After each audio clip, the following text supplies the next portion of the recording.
Hey guys, this is Rob Mosley of RobMosley.com, the tall man's lifestyle guy, and you're joining me for a moment with Mosley featuring Donavan West. And just in time for Father's Day, we're going to have a conversation about fatherhood and what it's like for black men who are fathers. I'm not a father just yet. I would like to be one day, but Donovan has a daughter. So we're going to talk about a little things about fatherhood, my experiences with my father, my stepfather, who's the only father that I really know as a father. So, Donovan, how does it feel to be raising a daughter? It feels amazing. It really does. I mean, as someone who I didn't grow up with sisters or anything like that, so it's been a major challenge, of course, right. But I love it. I love it for how it's pushed me to be a better man. It's made me more sensible in terms of my relationship with young girls, with women, just getting a better sense as I look through her eyes as I've raised her over the past, 11 years. Mm-hmm. It's really just opened my eyes in ways that I really couldn't have imagined before. Right. So what do you think, what are some of the things that you instill in your daughter as she's becoming a teen? She'll be a teen soon. Yeah. And those are the rough years. It's already rough. It's already rough. What are some of the things that you're instilling in her as far as, school and dealing with boys and? Well, the one thing is I try to reiterate my role, right? Mm-hmm. I'm her protector. I'm her rock. And when I talk to her often, I'm reiterating the fact that the things that I do are in alignment with my role. So many times when I'm talking to her about what she's wearing, I'm telling her that there are a lot of bad people out there that are going to look at you a certain kind of way and want to act a certain kind of way based on how you're carrying yourself. So as your protector and as someone who's aware of these alarms that are out there, mm-hmm. I'm there to make sure that we anticipate and avoid by way of taking certain actions, certain behaviors. I'm also focusing on her emotional intelligence, how to deal with crisis, how to really focus on what's really the root cause of what's happening and how to, stop, think, act, and monitor through a certain situation. So while, many may say, well, she's so young, I'm like, no, they develop so quickly. Right. And it's important that we are like on the front end and at the curve in terms of the development so that we're not saying things that they've already heard to some extent in some other shape or form, because that's when we lose our authority.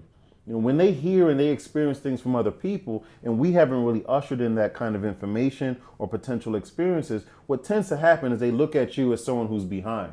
Right. So we want to challenge them. So when it comes to emotional intelligence, when it comes to dealing with crisis, when it comes to having a conversation about what's happening in politics, what's happening in the world, I'm really, really excited about being able to have that role in her life.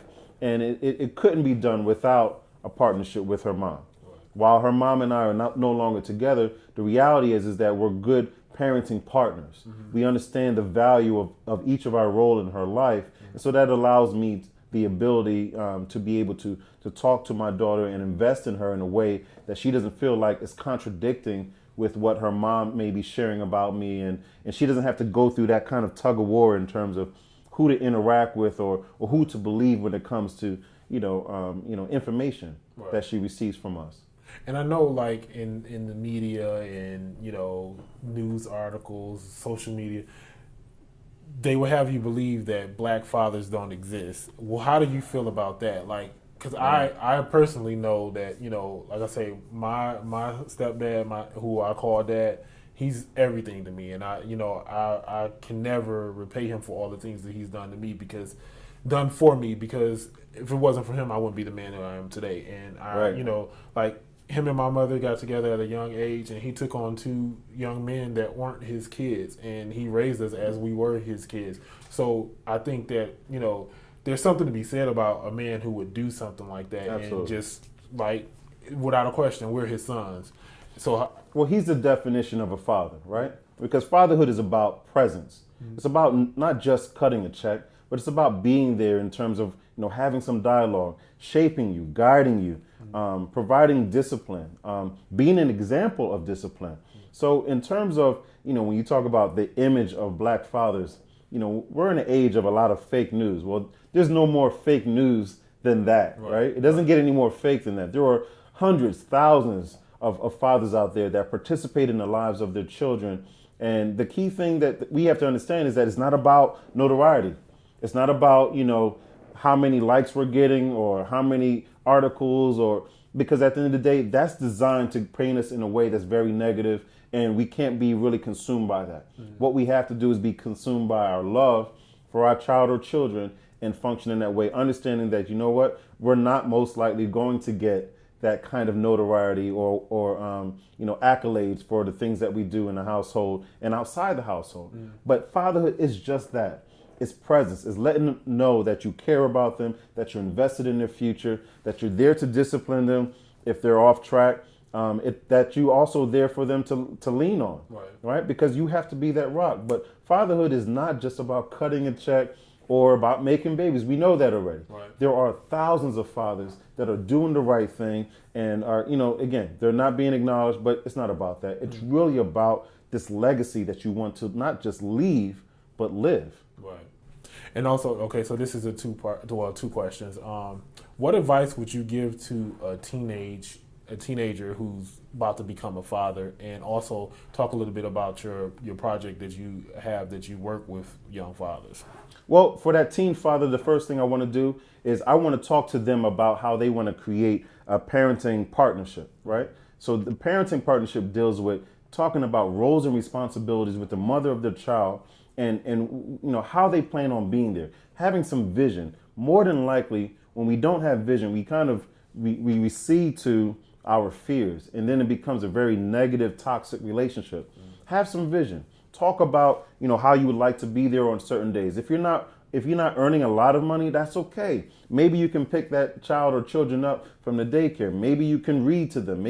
There's so much more that you can do besides just cut a check. So to that teenage father, have hope. The fact that you can participate in the life of your child or children, that's an amazing thing. So having a plan also shows how much you really want to be there, how much you want to participate. Project Dad is a program that we have in Philadelphia. It stands for Developing Active Dads, and it's a program that focuses on responsible fatherhood, healthy relationships, and economic stability.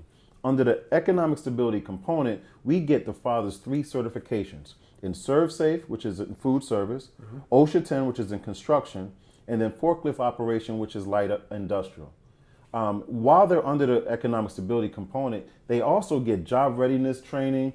They get a couple of suits, nice suits at that as well. And during the process of this 8-week process, that is, they also get fed, amazing food, transportation support, as well as invitations for the mother of their child or children to come in to participate in different activities. So Project Dad is really about providing a comprehensive and holistic approach towards helping the father out as he starts to assimilate back into the family, but also recognize that there are a couple of potential obstacles that we want to help him avoid if we can. For more information about Project Dad, you can check us out online at www.peopleforpeople.org. We would like to thank you for watching. This has been A Moment with Mosley, featuring Donavan West. Happy Father's Day. Thank you for watching, and if you like what you saw, please make sure you like, share, and subscribe.